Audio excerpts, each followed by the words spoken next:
আমাদের বিশিষ্ট মানবাধিকার ব্যক্তিত্ব, লেখক, গবেষক এবং আমাদের অত্যন্ত প্রিয় রিফাত মাহবুব সাকিব।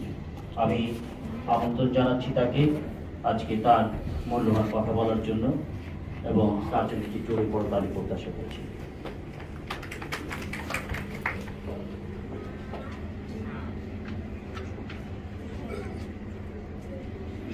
আসসালামু আলাইকুম, সম্মানিত উপস্থিতি।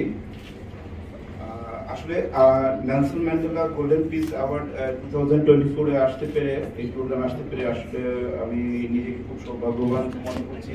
কারণ এমন একজন ব্যক্তির প্রোগ্রামে আমি এসেছি যিনি আসলে সারা জীবনই গণতন্ত্র রক্ষার জন্য এবং গণতন্ত্রকে পুনর্জীবিত করার জন্য সংগ্রাম করে গেছেন। তো এখানে আজকের যে টপিকসটা ছিল world population day discussion meeting on role human resource in economic development of Bangladesh.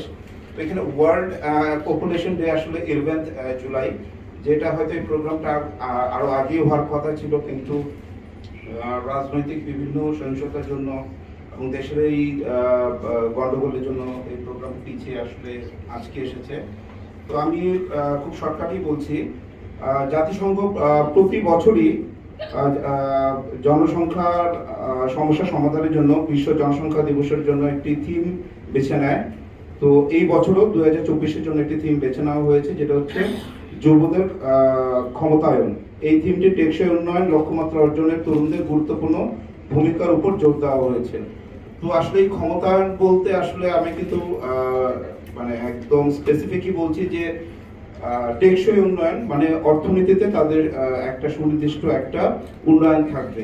তো এখানে যুবদেরকে ডেভেলপমেন্ট করতে গেলে বেশ কিছু জিনিসের উপরে কাজ করতে হবে। সেটা হচ্ছে যে টেকনিক্যাল ডেভেলপমেন্ট, যেটা আমাদের পূর্ববর্তী বক্তাই বলে গেছেন। এছাড়াও হচ্ছে বিভিন্ন সেক্টরে, অর্থাৎ চাকরির জন্য বসে না থেকে যে যার স্কিলকে কাজে লাগে, এগ্রিকালচার হোক, ইয়া হোক, সব ধরনের ক্ষেত্রে নিজেদেরকে গড়ে তোলা।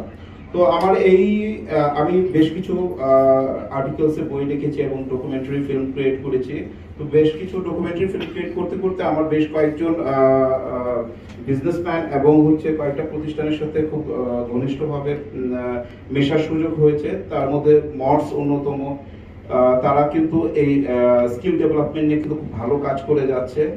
আরো বেশ কিছু প্রতিষ্ঠান আছে যাদের সাথে হয়তো আমার ফিউচারে সাক্ষাৎ হবে। এসএমইটির ম্যানেজিং ডিরেক্টর গোলাম মাওলা সাহেব, উনিও স্কিল ডেভেলপমেন্ট নিয়ে কাজ করতে চাচ্ছেন। ওনার সাথে আমার কয়েকদিন আগেই কথা হয়েছে। তো এরকম আমি চাচ্ছি যে দেশের যারা বিত্তবান আছেন তারা সবাই স্কিল ডেভেলপমেন্ট প্রসেসে সবাই যদি এগিয়ে আসেন, তবে ডেফিনেটলি দেশ একদিন উপরে উঠবে। তো আজকে আমি আর কথা বাড়াচ্ছি না, সময়ও কম, আর দেশের অবস্থা এখন ভালো না। সবাই আসলে খুব তাড়াতাড়ি ঘরে ফিরতে যাচ্ছি। তো সবাইকে ধন্যবাদ জানিয়ে আমি শেষ করছি। ধন্যবাদ।